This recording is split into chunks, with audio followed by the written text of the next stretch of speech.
Every FGC session for me is totally different because every family is totally different. Every makeup of that family is different. So initially the referral will come into our advanced practitioner.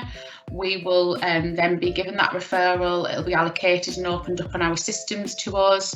We're then able to kind of start those initial calls, then kind of contacting the main carers, the main people on the family group conference referral paperwork. So, you know, mum, dad, or the main carer of the child, nana, granddad, whoever that may be, and just start those initial calls really. Obviously, the social worker's already gained consent from the family, so I would then be discussing with them the family group conference process, how I share that information with people, how I record that information.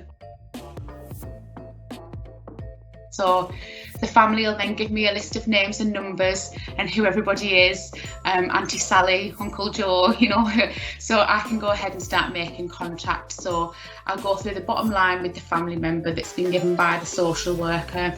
So the bottom line could be quite hard hitting. So for example, if the family aren't able to get a robust enough plan to support little Jimmy, the option is that the local authority may then need to seek legal advice to look at a safer placement, perhaps away from the family if that was what was best for Jimmy. But let's pull together and try and get a really good plan so that that doesn't need to happen.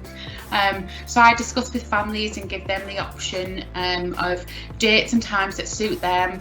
Then once we've kind of negotiated that, we'll have a date set in place. We'll invite the social worker, anybody who's important and relevant to that family.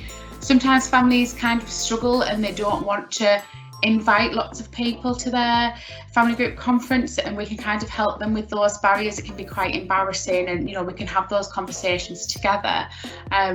So we always say the more people, the better. The more people who know that situation and understand and can give support, the better. To have these discussions between themselves, looking at key questions that the social worker gives for food for thought. So who can ensure that little Jimmy is kept safe? Who can ensure that he gets to all of his hospital appointments? And how is he going to see his dad when dad comes out of prison or something? So we're looking at how can we form a plan around that. So Auntie Jo's going to facilitate that contact with dad. How, when, where, what does that look like? So we make it really, really tight so there is no grey areas. So when family go away with the plan, they know exactly where and when Jimmy's going to be. Grandma's taking him to see dad. His older brother Toby's taking him to the GP once a week for his medicine review or whatever. So the family are able to kind of offer their own solutions to those problems. So these are the problems that we've identified. This is the reason why you've come into social care. As a family, what can you do to put those safety mechanisms in place, and can we get some backup plans in case they don't work? So that then when we come to review, the plan's working really, really well.